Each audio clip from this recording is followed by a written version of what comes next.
ఏదండి మామూలుగా అండి. నేను చాలా విగ్రస్గా ఉన్నాను. ఎందుకంటే నాకు అంటే రుద్రమదేవి తర్వాత హిరణ్యకశిప ప్రాజెక్టు 7-8 ఏళ్ళు తీసేసుకున్నాను.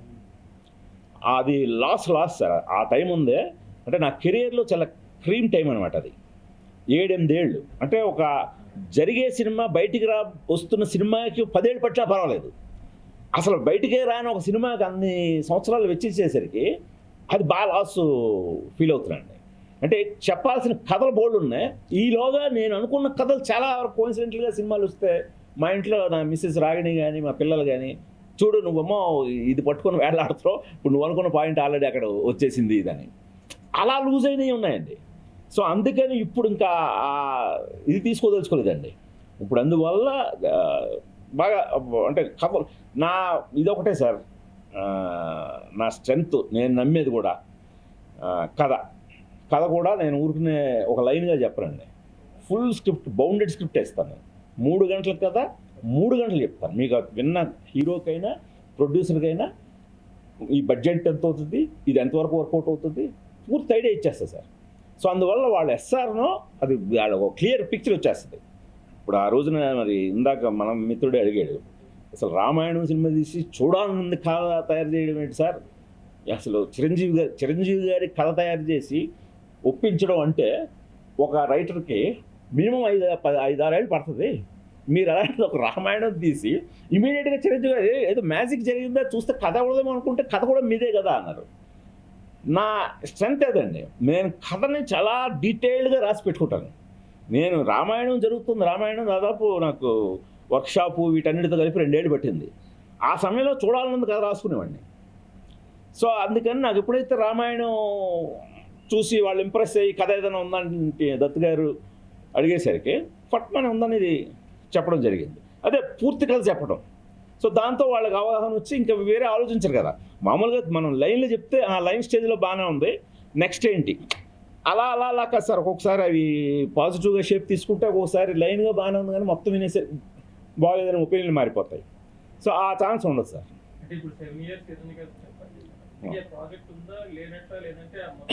హిరణ్యకశిపుగా అయితే లేదండి. అంటే రానా నేను కలిసే కదా స్టార్ట్ చేసాం. సో దానికి ఏంటంటే అదే కర్ణుడి చావుకి 1 కోటి కారణాలు అంటారు కదా, అలాగా అది మొత్తం అయిపోయింది. అంటే నేను ఇందాక మీకు చెప్పినట్టు టైమ్గా నేను ఒక డైరెక్టర్ నా ఫిల్మోగ్రఫీలో ఆ 7-8 సంవత్సరాలు ఒక సినిమా కనబడకుండా పోయిందేమో కానీ నేను చాలా నేర్చుకున్నానండి. ఎందుకంటే మేము టైఅప్ అయింది ఫాక్స్ స్టార్ స్టూడియోస్తో. So international Fox Star studio వాళ్ళతోటి ఇంటర్నేషనల్ పైప్ లైను అది ఫాలో అయ్యామండి. వాళ్ళు ఏంటంటే నువ్వు సినిమా తర్వాత ముందు సినిమా ఏం తీయబోతున్నావో చెప్పు, ఎలా తీయబోతున్నావో చెప్పు అని ప్రీ ప్రొడక్షన్ ఏదైతే ఉంటుందో ఆ టైం లైన్ ఫాలో అయ్యానండి. ఆ టైం లైన్లో నేను 4-5 ఏళ్ళు కూడా చాలా బిజీగా ఉన్నాను. నా ఆఫీసులో మీరు ఎప్పుడైనా వచ్చి చూస్తే నేను ఎవరికి తిరిగి మాట్లాడేది తిరిగి లేదు. ఎందుకంటే ప్రీ ప్రొడక్షన్ చాలా విగ్రస్గా చేసాం. ఇది ప్లస్ అయింది సార్. సో తర్వాత కాకపోతే కరెక్ట్గా కోవిడ్ వచ్చింది. ఆ తర్వాత ఈ ఫాక్స్ స్టార్ని డిస్నీ కొనేసింది. ఈ పెద్ద కంపెనీ అందులో డిస్నీలో మెర్జ్ అయిపోయింది. సో ఆ మెర్జ్ అయిన ప్రాసెస్లో నా ప్రాజెక్ట్ నోకే చేసిన డైరెక్టర్స్ మారిపోయారు. వాళ్ళు ఇప్పుడు అది రానా నా మీద మా ఇద్దరి మీద అంత వైబుల్ కాదు. 300 కోట్ల బడ్జెట్ సార్ అది ఆ రోజుల్లో. సో 300 crores బడ్జెట్ వీళ్ళిద్దరి మీద అనేది వాళ్ళు, ఎందుకంటే వాళ్ళకి అప్పటికే బ్రహ్మాస్త్ర అప్పుడే రిలీజ్ అయింది. వాళ్ళకి బ్రహ్మాస్త్ర కూడా ట్రయాలజీ యాక్చువల్గా, అందుకు ఒకదాంతో ఆపేశారు. సో అందువల్ల వాళ్ళు టోటల్గా బ్యాకౌట్ అయిపోయారు. ఇంకా బ్యాకౌట్ అవడంతో బయటకు వచ్చేసాం. అంటే తర్వాత రానా కూడా వేరే ఏదో దాన్ని ట్రై చేద్దామని చూశాడు, మరి అవ్వలేదు. నేను ట్రై చేశాను, అది అంత ఈజీ కాదు. సో అంటే కాకపోతే ఏంటంటే నేను మొదటి నుంచి ఒకటే మొత్తుకున్నాను, దీనికి చాలా పొటెన్షియల్ ఉంది హిరణ్యకశిపుడి కథకి. అది మనం ట్యాప్ చేయాలి, అది కూడా తొందరగా ట్యాప్ చేయాలి. ఎందుకంటే పురాణం మనం అనుకునేది అదే మన కథ కాదు, 10 మంది తీయచ్చు, దానికి రైట్స్ అంటూ ఉండవు. అని నేను మొదటి నుంచి ఏదైతే భయపడ్డానో అలాగే మహావతార్ నరసింహ అని వచ్చిందండి. 600 కోట్లు కలెక్ట్ చేసింది 3D యానిమేషన్ సినిమా. మరి దాని స్ట్రెంత్ నేను గమనించాను కదా. ఫాక్స్ స్టార్ వాళ్ళు కూడా నా విజువలైజేషన్ అంతా చూసి ఏంటి ఇదంతా నిజంగా జరిగిందా అంటే, మా పురాణాల్లో డిస్క్రిప్షన్ ప్రకారం చేశాను. అష్టదిక్పాలకుల్ని నేను డిజైన్ చేసిన విధానం అవెంజర్స్ నథింగ్.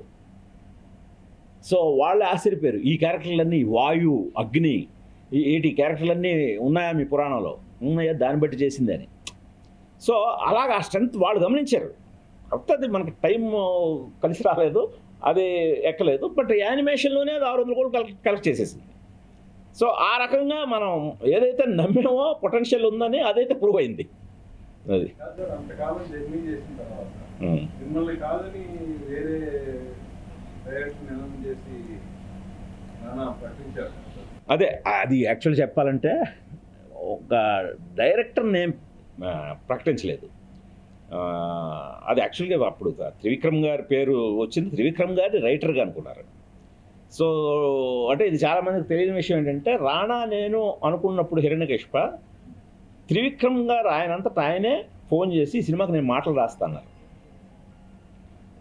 రాణా అడిగాడు నన్ను, అంటే ఆయన మాటలు రాస్తే తిరుగులేదే బాబు, అసలు అంతకంటే ఇదా అని చెప్పి అలాగ నేను వెంటనే ఒప్పుకున్నాను. సో కాకపోతే తర్వాత ఈ డెవలప్మెంట్స్లో జరగనప్పుడు నేను బయటకు వచ్చి నేను వేరే దీంట్లో పడ్డాను, రాణా వేరే దాంట్లో పడ్డాడు. ఒక దశలో రాణా త్రివిక్రమ్ రైటర్గా కంటిన్యూ చేస్తూ ఆ ప్రాజెక్టు కంటిన్యూ చేద్దాం ట్రై చేశాడు వేరే వాళ్ళతోటి. అప్పుడు చిన్న మిస్కమ్యూనికేషన్ ఏమైందంటే, నేను దాదాపు 7 ఏళ్ళు నా విజువలైజేషన్ అదంతా, అంటే కంప్లీట్గా నేను ఏదైతే తీయాలనుకుంటున్నానో అది కంప్యూటర్లో ప్రీ విజువలైజేషన్లో డైరెక్ట్ చేసేసాను. సో ఒకవేళ అదిగా నేను వాడుకుంటూ ఇది అవుతున్నారా, వాళ్ళు ఫాలో అవుతున్నారా, నేను వెంటనే కొద్దిగా హర్ట్ అయ్యాను. హర్ట్ అయ్యి ఇమీడియట్గా నేను మనబోటి వాళ్ళ దగ్గర చెప్తే, ఇప్పుడు వెంటనే పాపం చాలా రెస్పెక్టెడ్గా త్రివిక్రమ్ నాకు ఫోన్ చేసి, అబ్బాయి ఇది నేను డైరెక్ట్ చేసే ఉద్దేశం లేదు నాకు, నేను రైటర్గానే, ఇంకా రాణా అసలు మీరే డైరెక్టర్ అన్నట్టుగానే అన్నాడు. సో అందువల్ల ఇది అసలు తీస్తే మీరే తీయాలి సార్ అని పాప ఆయనే స్వయంగా నాతో ఫోన్ చేసి ఒక 20 నిమిషాలు చెప్పారు. అని అన్నప్పుడు నేను ఓకే ఇది అంటే, రాణా అప్పట్లో యూఎస్లో ఎక్కడో కామిక్ కాన్లో ఉండి అనౌన్స్ చేశాడు. సో నేను ఎవరు తీసినా నాకేం అభ్యంతరం లేదు, నా విజువలైజేషన్ రాకూడదు అంతే. అంటే అలా కాదు, అంటే అది ఆల్రెడీ ఎగ్జిక్యూట్ అయిపోయింది సార్,